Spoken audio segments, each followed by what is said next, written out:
সুস্বাদু কুমড়ার বড়ির দুই ধরনের রেসিপি হয়, দুইটি আপনাদের সঙ্গে শেয়ার করব।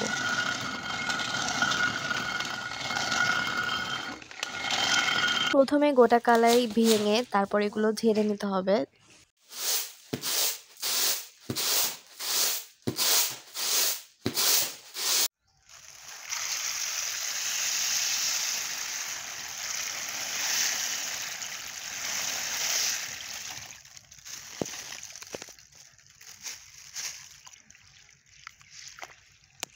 শুধু ভেঙে ঝেড়ে নিলেই খোসা চলে যায় না, অনেক ধৈর্য সহকারে ধুয়ে ধুয়ে সব খোসাগুলো পরিষ্কার করতে হয়। তারপর কুড়ানো কুমড়ার সঙ্গে মিশিয়ে বেটে নিতে হয়। এই যে বাটার পরে এরকম একটা স্ট্রাকচার আসবে, তারপর এটা ভালো মতো হাত দিয়ে এরকম ফোমের মতো বিট করে নিতে হবে আর কি। তারপর সেগুলো ফোম করে এভাবে বড়ি বসাতে হবে। This recipe is the first one, যেটা অনেক আগে থেকে প্রচলিত, মানুষজন এভাবে বড়ি বানাতে অভ্যস্ত। বাট নাওয়েডেজ নতুন একটা রেসিপি এসেছে যেটা বানানো অনেক ইজি, বাট টেস্ট কিন্তু সমানই থাকে। বড়ি এরকমভাবে বড়ির জন্য ফার্স্টে গোটা কালাই কিনে সেটা ভাঙা, ঝাড়া, দেন ধোয়া, এটা অনেক বেশি কঠিন। বাট সেগুলো যদি স্কিপ করে বানানো যায় সেটা তো অবশ্যই অনেক ভালো হয়। সো গোটা কালাই থাকবে বাট উপরে খোসাটা থাকবে না। এভাবে রেডি টু ইউজ একটা কালাই কিনতে পাওয়া যায়, সেটা কিনে জাস্ট পানিতে ভিজিয়ে মেশিনে ব্লেন্ড করে আনতে হবে, পাটায় কষ্ট করে বাটতেও হবে না। দেন তার সঙ্গে কুমড়াটা মিক্স করে ফোম করে জাস্ট এভাবে বসিয়ে দিতে হবে। এটা জাস্ট ইনস্ট্যান্ট বড়ির একটা রেসিপি যেটা অনেক মজার হয়।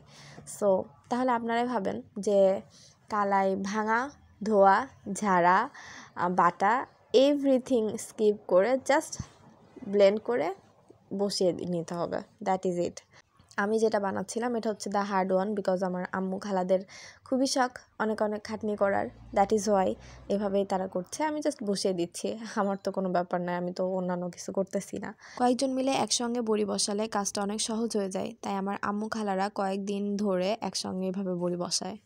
আসলে বড়ি বসানোর সময় এত ফাস্ট বসায় মেশিনের মতো যে অনেকজন মিলে ফোম তৈরি করে দেয়, আমি জাস্ট বসিয়ে দিই। তারপর এরকমভাবে রোদে টানা রোদে দিতে হয়। শীতকালে বসানোর কারণ কি জানান?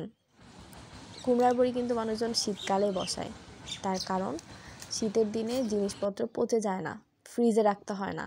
সো এরকম রোদে দিয়ে রাখলেও সেটা ভালোই থাকে। কয়েকদিন ধরে 3-4 দিন ধরে রোদে দেওয়া লাগে, সেই সময়টা ফ্রিজের বাইরেই এই জিনিসগুলো ভালো থাকে। পরে যখন একদম শুকিয়ে যায়, শুকনা হয়ে যায়, তখন সেগুলো জাস্ট বাইরে স্টোর করা যায়। আর গরমকালে বসালে কিন্তু সেগুলো পচে যাবে, গরমের জন্য আর কি। কুমড়ার বড়ির আরও নিউ নিউ ভেরিয়েশন এখন মানুষজন ট্রাই করছে, যেমন কুমড়ার বদলে পেঁয়াজ দিয়ে, কালাইয়ের ডালই থাকবে সঙ্গে পেঁয়াজ দিয়ে এভাবে বানায়, সেটাও কিন্তু মজারই হয়। এরকম আর কি। শীতকালে এটা অনেক ফেমাস একটা রেসিপি বাংলাদেশে, বিশেষ করে উত্তরাঞ্চলের মানুষের জন্য। আর এটা মাছ দিয়ে বা সবজি দিয়ে, ইনফ্যাক্ট এই কুমড়ার বড়ি এমনি ভর্তা করেও খাওয়া যায়। অনেক মজার একটা উপাদান আর কি। আর আরেকটা জিনিস, এটা অনেক সেল হয়, মানুষজন এটা বানিয়ে, যেহেতু এটা স্টোর করা যায় 1 বছরেও কিচ্ছু হয় না, এটা পচার কোনো সম্ভাবনা নেই। সো স্টোর করাটা ইজি, অনেক ইজিলি এটা নিয়ে মানুষজন বিজনেস করে। Thank you viewers for watching my video. আশা করি ভিডিওটি ভালো লেগেছে।